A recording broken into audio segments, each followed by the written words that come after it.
അമേരിക്കയുടെ സൈനിക ആഘോഷ പരിപാടിയിൽ പങ്കെടുക്കാൻ പാകിസ്ഥാന്റെ സൈനിക മേധാവിയെ അസിം മുനീറിനെ ക്ഷണിച്ചിട്ടുണ്ട്. ഇന്ത്യയെ ക്ഷണിച്ചില്ല. അതിനെന്തൊരു കാരണങ്ങളുണ്ടേ? അതിപ്പോൾ സിനു ഒരു വീഡിയോ ചെയ്തിട്ടുണ്ട് തൊട്ടുമ്പോൾ അല്ലേ, ഈ അസിം മുനീറിനെ ക്ഷണിച്ചു എന്നതിനെക്കുറിച്ച്. സിനു ജെൻട്രി ബീച്ചിനെ കേട്ടിട്ടുണ്ടോ? ഇല്ല. ജെൻട്രി ബീച്ച് എന്നുള്ള പേര് പറഞ്ഞാലേ ഈ ചോദ്യത്തിൻ്റെ ഉത്തരവാദിത്തമുള്ളൂ. ജെൻട്രി ബീച്ച് ടെക്സാസിലെ, അമേരിക്കയിലെ ടെക്സാസ് സ്റ്റേറ്റിലെ ഒരു ബിസിനസ്സുകാരനാണ്, കോടീശ്വരനാണ്. അയാൾ ഹൈഗ്രൗണ്ട് ഹോൾഡിംഗ് ആൻഡ് വാലൻസ് കെമിക്കൽസ് എന്ന് പറയുന്ന കമ്പനിയുടെ സഹസ്ഥാപകനും അതിൻ്റെ CEO ഒക്കെയാണ്. അതായത് ഡൊണാൾഡ് ട്രംപ് ജൂനിയറിൻ്റെ ഏറ്റവും അടുത്ത പങ്കാളി, ഏറ്റവും അടുത്ത കൂട്ടുകാരൻ. ഇയാൾ കഴിഞ്ഞിടയ്ക്ക് ട്രംപിൻ്റെ രണ്ടാമത്തെ ഓഫീസ് ഉദ്ഘാടനത്തിന് ശേഷം, അതായത് ജനുവരി 20 ശേഷം ഇയാൾ പാകിസ്ഥാനിൽ പോയിരുന്നു. വലിയ കോടീശ്വരനാണ് ട്രംപിൻ്റെ പങ്കാളിയായ ഈ ബിസിനസ്സുകാരൻ. ട്രംപ് രണ്ടാം തവണ പ്രസിഡൻ്റ് ആയതിനു ശേഷം പാകിസ്ഥാനിൽ പോയിട്ട് പാകിസ്ഥാൻ സർക്കാരും സൈന്യവുമൊക്കെ ആയിട്ട് ചില കരാറുകൾ ഒപ്പുവെച്ചു. കരാറുകൾ ഏതൊക്കെയാണെന്നറിയോ? ഒന്ന്, ലക്ഷറി റിയൽ എസ്റ്റേറ്റ്, ആഡംബര പൂർണ്ണമായ റിയൽ എസ്റ്റേറ്റ്, ഹോട്ടൽസ്, അങ്ങനെയുള്ള കാര്യങ്ങളൊക്കെ. രണ്ടാമത്തത് മൈനിങ്, ഖനനം. ഏതൊക്കെയാണെന്നറിയോ? Minerals and gold. പാകിസ്ഥാനിൽ ബലൂജ് മേഖലയൊക്കെ വലിയ തോതിൽ ധാതു സമ്പത്തുണ്ട്, മിനറൽസ് ഉണ്ട്. അവിടേക്കാണ് ചൈന കണ്ണുവെക്കുന്നത്. അപ്പോൾ ചൈന കണ്ണുവെച്ചിരിക്കുന്നുണ്ടെങ്കിൽ പോലും ജെൻട്രി ബീച്ചുമായി പാകിസ്ഥാൻ കരാറിലേർപ്പെട്ടു.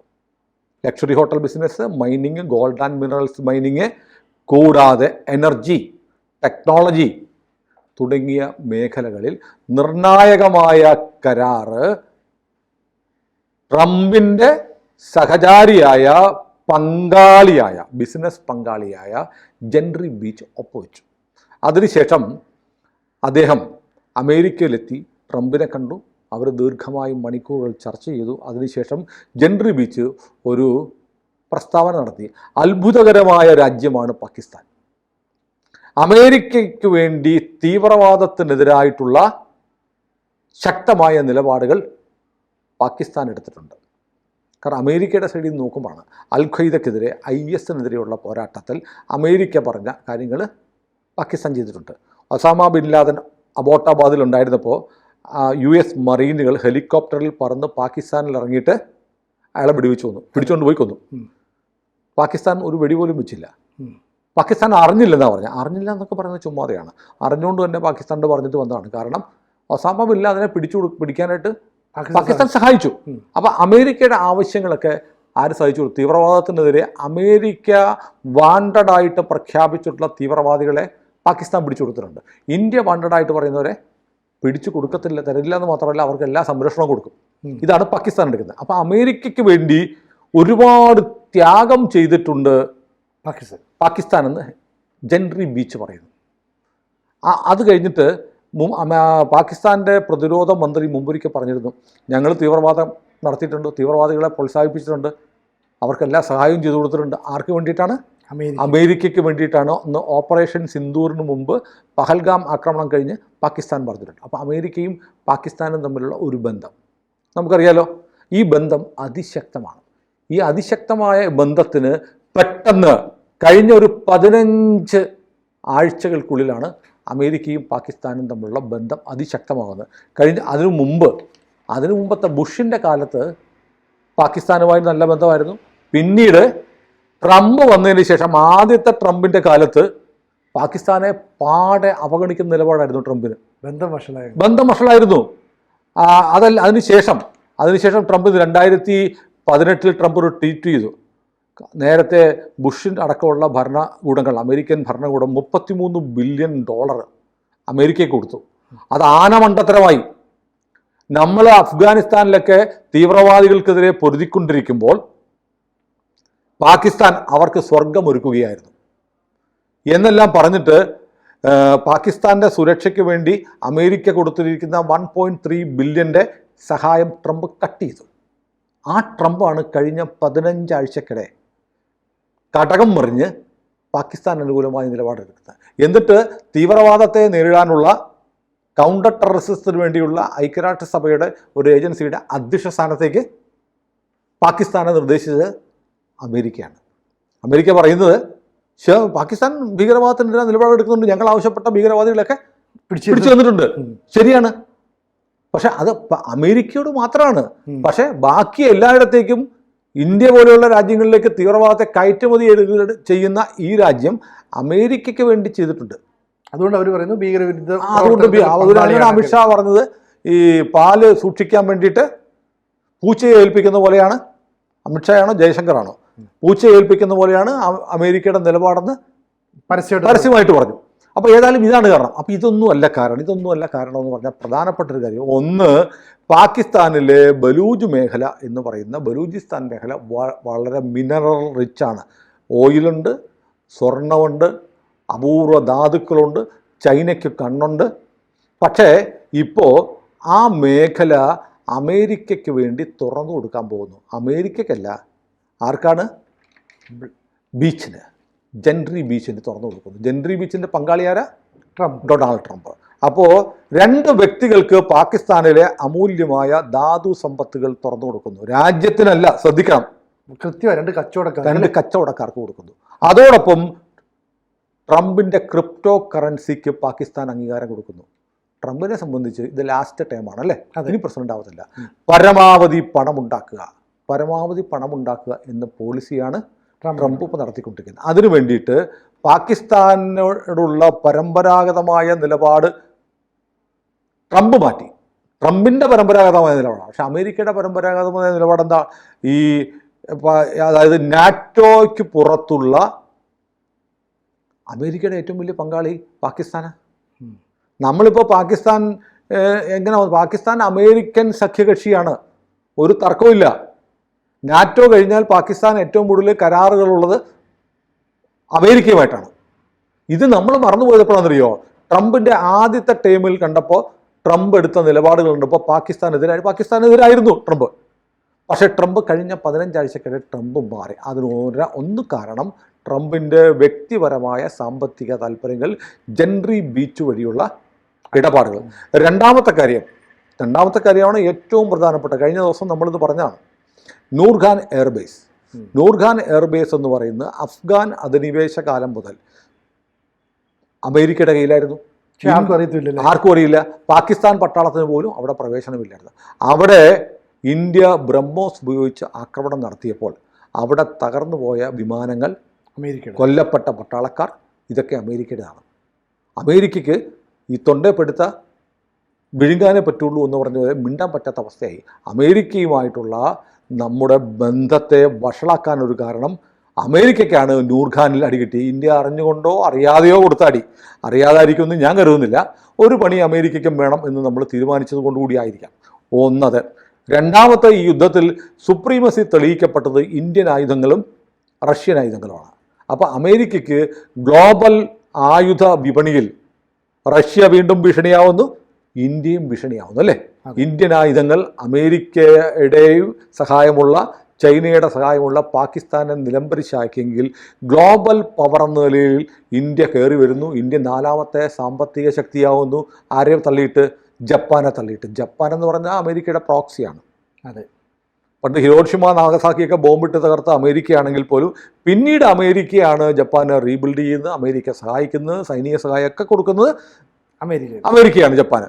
അപ്പോൾ അങ്ങനെ ഒരു ബന്ധമുണ്ട്. അപ്പോൾ ജപ്പാനെ പിന്തള്ളിക്കൊണ്ട് ഇന്ത്യ 4ാമത് വരുന്നു. ഇന്ത്യ ഇനി 3ാമതാകുമോ?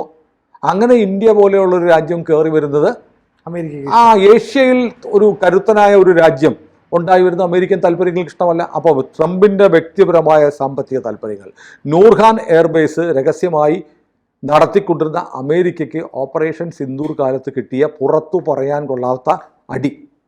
അതിലേക്ക് ഉപരി പ്രധാനപ്പെട്ടൊരു കാര്യം കൂടിയുണ്ട്. കാരണം കാലങ്ങളായി പറയുന്നുണ്ട് നാറ്റോ സഖ്യത്തിന് പുറത്ത്. ഇപ്പോൾ നമ്മളിപ്പോൾ ഇറാനുമായിട്ട് ഇസ്രയേൽ അടി നടത്തിക്കൊണ്ടിരിക്കുക. എന്താണ്? ഇറാൻ ഒരു ഇസ്ലാമിക രാജ്യമാണ്. ഇസ്ലാമിക രാജ്യത്തിന് എന്ത് പാടില്ല? ആണവായുധം പാടില്ല. അമേരിക്കൻ പറയുന്നത് ഇസ്ലാമിക ലോകത്തിന് ആണവായുധം പാടില്ല, അതുകൊണ്ട് ഇറാനെ തകർക്കണം. എന്നാൽ ഇസ്ലാമിക ലോകമായ പാകിസ്ഥാനിൽ ആണവായുധം ഉണ്ടല്ലോ, അത് തകർക്കണമെന്ന് ആവശ്യപ്പെട്ട് പണ്ട് വന്നിട്ടുള്ള ആരാണ്? കഹൂട്ടായിലെ അവരുടെ ന്യൂക്ലിയർ റിയാക്ട് തകർക്കാം എന്നും പറഞ്ഞ് വന്നിട്ടുള്ളത് ഇസ്രയേലാണ്. ഇസ്രയേൽ ഇന്ത്യയോട് പറഞ്ഞു ഞങ്ങൾക്ക് റീഫ്യൂവൽ ചെയ്യാൻ വിമാനങ്ങൾക്ക് റീഫ്യൂവൽ ചെയ്യാനുള്ള ഇന്ധനം തന്നാൽ മതി, ഞങ്ങൾ അടിച്ചിട്ട് പൊക്കോളാന്ന് പറഞ്ഞപ്പോൾ ഇന്ത്യ സമ്മതിച്ചില്ല. ഇന്ത്യയുടെ മണ്ടത്തരം. പക്ഷേ അമേരിക്ക എന്തുകൊണ്ടാണ് പാകിസ്ഥാന് ആണവായുധം ഉണ്ടെന്ന് പറയുന്നതിനെ എതിർക്കാത്തത്? എന്തുകൊണ്ടാണ്? ഇസ്ലാമിക ലോകം അല്ലേ? ആണ്. എന്നിട്ട് എന്തുകൊണ്ട് അത് തകർക്കുന്നില്ല, തകർക്കണമെന്ന് പറയുന്നില്ല? അത് നിങ്ങൾ ഇത് അന്താരാഷ്ട്ര ആണവോർജ്ജ ഏജൻസിയുടെ വ്യവസ്ഥകൾ അനുസരിച്ചാണോ പാകിസ്ഥാൻ നീങ്ങുന്നതെന്ന് പരിശോധിക്കുന്നില്ല? ഒന്നും ചെയ്യാത്ത എന്താണ്? അതിനെക്കുറിച്ചുള്ള തിയറി പാകിസ്ഥാന് സ്വന്തമായിട്ട് ആണവായുധമില്ല. പാകിസ്ഥാൻ്റെ കയ്യിൽ പാകിസ്ഥാനെ കൊണ്ടുവച്ചിരിക്കുന്ന ആണവായുധം അമേരിക്കയുടെയാണ്. അത് ഉറപ്പിക്കുന്ന ഒരു സ്റ്റേറ്റ്മെൻറ്റ് വേറെയുണ്ട്. JD Vance, American vice president, സ്ഥാനാർത്ഥിയായിട്ട് മത്സരിക്കുന്ന സമയത്ത് JD വാൻസ് പറഞ്ഞു, സ്റ്റാമറിൻ്റെ ബ്രിട്ടൻ ഈ കണക്കിന് പോയാൽ അണുബോംബ് സ്വന്തമായിട്ടുള്ള ലോകത്തിലെ ആദ്യത്തെ ഇസ്ലാമിക രാജ്യമായി മാറുമെന്ന് ഇലക്ഷന് മുമ്പ് JD വാൻസ് പറഞ്ഞിരുന്നു. പാകിസ്ഥാനെ മറന്നുകൊണ്ടാണോ പറഞ്ഞത്? പാകിസ്ഥാനുണ്ട്, പക്ഷേ അത് ആരുടെയാണ്? അമേരിക്കയുടെ. അമേരിക്ക അവിടെ കൊണ്ട് വെച്ചിരിക്കുന്നത്. സ്വന്തമായിട്ട് ഉള്ളത് ഇപ്പം ബ്രിട്ടനുണ്ട്. ബ്രിട്ടൻ ഇസ്ലാം രാജ്യമായി മാറിയാൽ അത് ആദ്യത്തെ ഇസ്ലാമിക ന്യൂക്ലിയർ പവറായിട്ട് മാറും. പാകിസ്ഥാൻ ഈ സാധനം ഉണ്ടെങ്കിലും പാകിസ്ഥാനിൽ കൊണ്ടുവച്ചിട്ട് അതിന് കാവലിരിക്കുന്ന ആരാണ്? അമേരിക്കയാണ്. അതുകൊണ്ടല്ലേ പാകിസ്ഥാന്റെ ആണവായുധം നശിപ്പിക്കാൻ, ആണവശേഷിയെ നശിപ്പിക്കാൻ അമേരിക്കയും ഇസ്രയേലും ശ്രമിക്കാത്തത്? അപ്പോൾ അമേരിക്കയ്ക്ക് അറിയാം അവിടെ ഇരിക്കുന്ന സാധനം നമ്മുടെ ആയതുകൊണ്ട് അത് എപ്പോൾ പൊട്ടിക്കണം, എവിടെ പൊട്ടിക്കണം, ആർക്ക് കൊടുക്കണം എന്നൊക്കെ തീരുമാനിക്കുന്നത് പാകിസ്ഥാനല്ല, ഞാനാണ് എന്ന് അമേരിക്കൻ പ്രസിഡന്റ് കസേരയിലിരിക്കുന്ന ഏതൊരു വ്യക്തിക്കും അറിയാം എന്നതുകൊണ്ടാണ് അമേരിക്ക ആണവശക്തിയായിട്ട് നിൽക്കുന്നത്. അപ്പോൾ ഇതാണ് ഇതിൻ്റെ ഒരു ജിയോ പൊളിറ്റിക്സിലെ ഒരു കഥ. ഇനിയിപ്പോൾ നമുക്ക് വേണമെങ്കിൽ പറയാവുന്നൊരു കാര്യമുണ്ട്. ഈ അമേരിക്കയ്ക്ക് വേണമെങ്കിൽ പറയാം, ഞങ്ങൾ അമേരിക്ക ഔദ്യോഗികമായി ക്ഷണിച്ചതല്ല. അമേരിക്കൻ സൈന്യത്തിൻ്റെ 250-ാം വാർഷികമാണ്. 250-ാം വാർഷികത്തിൽ പങ്കെടുക്കാനായിട്ടാണ് ലോകത്തിലെ വിവിധ പട്ടാള മേധാവിമാരെ വിളിച്ചിട്ടുണ്ട്. അതിലാണ് അസീം മുനീർ പങ്കെടുക്കുന്നത്. അസീം മുനീറിനെ ക്ഷണിച്ചിരിക്കുന്ന അമേരിക്കൻ പ്രസിഡന്റ് അല്ല, അമേരിക്കയുടെ സായുധ സേനയുടെ സർവ്വസൈന്യാധിപൻ പോലുമല്ല. അവിടെയുള്ള സെറ്റ്കോം എന്ന് പറയുന്ന ഒരു സേനാ വിഭാഗത്തിൻ്റെ കമാൻഡർ, സെറ്റ്കോമിൻ്റെ കമാൻഡറായ ജനറൽ മിഖായേൽ കുരീലയാണ് ക്ഷണിച്ചിരിക്കുന്നത്. ഒരു സേനാ വിഭാഗമാണ് ഈ 250-ാം വാർഷികം ആഘോഷിക്കുന്നത്. അമേരിക്കൻ സേന മൊത്തത്തിലല്ല, ഒരു ബ്രിഗേഡ് എന്നൊക്കെ പറയുന്ന പോലെ അവരുടെ ഒരു കമാൻഡ്, ആ കമാൻഡാണ് ഈ ആഘോഷം നടത്തുന്നു. ആ ആഘോഷത്തിലേക്കാണ് അസീം മുനീറിനെ അതിൻ്റെ കമാൻഡറായ ജനറൽ മിഖായേൽ കുരീല ക്ഷണിച്ചിരിക്കുന്നത്. അതൊന്നും ശ്രദ്ധിക്കേണ്ട കാര്യമുണ്ട്. കാരണം അമേരിക്കൻ സർവ്വസൈന്യാധിപനല്ല, ചീഫ് ഓഫ് സ്റ്റാഫ് അല്ല വിളിച്ചിരിക്കുന്നത്. അത് വിളിക്കുമ്പോൾ രാജ്യം വിളിച്ചതുപോലെയാവും. അതെ, അവിടെ അമേരിക്ക ഒരു ടാക്ടിക്കൽ ലൈൻ എടുത്തിട്ടുണ്ട്. ഞങ്ങളുടെ ഒരു ഡിവിഷൻ്റെ പരിപാടിക്കാണ് വിളിച്ചത്. ഇപ്പോൾ ഒരു ജില്ലയിലെ പരിപാടിക്ക് വിളിച്ചു, സംസ്ഥാന സർക്കാർ ജില്ലാ തലത്തിൽ ജില്ലാ ഭരണകൂടം കളക്ടർ വിളിച്ചതാണ്. കളക്ടറോട് ചോദിക്കുക, എന്താണ് എറണാകുളം കളക്ടർ അങ്ങനെ ചെയ്തത് എന്താണെന്ന് ഞാൻ ചോദിക്കാം കേട്ടോ എന്ന് പിണറായി വിജയൻ പറയുന്ന പോലെയാണ്. വേണ്ടി വന്നാൽ ചീഫ് ഓഫ് സ്റ്റാഫ് അല്ലെങ്കിൽ ട്രംപ് അങ്ങനെ വിളിച്ചോ, അതെന്താ അങ്ങനെ വിളിച്ചോന്ന് ഞാനെന്താ അന്വേഷിക്കാം. അതൊരു കമാൻഡിൻ്റെ പരിപാടിയല്ലേ എന്ന് പറഞ്ഞു നിൽക്കാനുള്ള ഒരു വിരുദ് കൂടി അമേരിക്ക കാണിച്ചിട്ടുണ്ട്. പക്ഷേ അത് പ്രസിഡന്റ് ട്രംപും അവരുടെ ചീഫ് ഓഫ് സ്റ്റാഫും അറിയാതെ ഈ ജനറൽ മിഖായേൽ കുരീല അസീം മുനീറിനെ വിളിക്കത്തില്ല എന്ന് നമുക്കറിയാം. വേണമെങ്കിൽ പറഞ്ഞു നിൽക്കാനുള്ള ഒരു പഴുതിട്ടാണ് അമേരിക്ക ചെയ്തിരിക്കുന്നത്. അതിന് ജനറൽ മിഖായേൽ കുരീല പറഞ്ഞിരിക്കുന്നത് അറിയാമോ? ഈ തീവ്രവാദത്തിനെതിരായുള്ള പോരാട്ടത്തിൽ നമ്മുടെ ഫിനോമിനൽ പാർട്ട്ണറാണ് പാകിസ്ഥാൻ എന്ന് പറഞ്ഞാണ് വിളിച്ചിരിക്കുന്നത്. നമ്മുടെ സ്വാഭാവിക പങ്കാളിയാണ് പാകിസ്ഥാൻ. കാരണം അമേരിക്കയുടെ താല്പര്യങ്ങൾക്കനുസരിച്ചുള്ള തീവ്രവാദത്തെ നേരിടാൻ അതാണ് അടിവരയിട്ട് പറയുന്നത്. അപ്പോൾ നമ്മൾ വിചാരിക്കുന്നത് പോലെ അമേരിക്ക കളിക്കുന്ന കളി നമ്മൾ കളിക്കുന്ന കളിയല്ല. അമേരിക്ക കളിക്കുന്ന കളിക്കകത്ത് ഒന്ന് പണ്ട് മുതലുള്ള പരമ്പരാഗതമായ നോൺ നാറ്റോ സഖ്യകക്ഷി എന്ന നിലയിലുള്ള പാകിസ്ഥാനുമായിട്ടുള്ള ഒരു കരാർ. രണ്ടാമത് ഡൊണാൾഡ് ട്രംപ് എന്നുള്ള കച്ചവടക്കാരൻ്റെ ആർത്തി. കാരണം ഇന്ത്യയിൽ നിന്നും കിട്ടാൻ പോകുന്നില്ല. മോദിയായിട്ട് സുഹൃത്താണെന്ന് പറഞ്ഞ് ഇന്ത്യ എഴുതി കൊടുക്കാനൊന്നും നരേന്ദ്രമോദി പോകുന്നില്ല. കാരണം ഇന്ത്യയിൽ നിന്ന് കിട്ടാൻ പോകുന്നില്ല എന്ന് ആർക്കറിയാം? ട്രംപിനറിയാം. നമ്മുടെ ധാതുമേഖല അമേരിക്കയ്ക്ക് കൊടുക്കാൻ ഇന്ത്യ തയ്യാറാവത്തില്ല. നരേന്ദ്രമോദി നോക്കുന്നത് അങ്ങനെയല്ല. ഇന്ത്യ എന്നുള്ള നമ്മുടെ നേഷൻ ഫസ്റ്റാണ്. ട്രംപ് വണങ്ങിയാലും അമേരിക്ക വണങ്ങിയാലും ഇന്ത്യയുടെ താല്പര്യങ്ങളാണ് പ്രധാനമെന്ന് കരുതുന്ന ഒരു പ്രധാനമന്ത്രി കൂടി ഉള്ളതുകൊണ്ടാണ് ട്രംപ് തനിക്ക് ലാഭമുണ്ടാകുന്ന ഒരു മേഖലയിലേക്ക് ചുവടുമാറ്റി കണ്ണയച്ചുകൊണ്ടിരിക്കുന്നത്. കൂടുതൽ വാർത്തകളും വിശേഷങ്ങളും നിങ്ങളിലേക്ക് എത്താൻ ABC മലയാളം സബ്സ്ക്രൈബ് ചെയ്യുക, ബെൽ ബട്ടണും അമർത്തുക.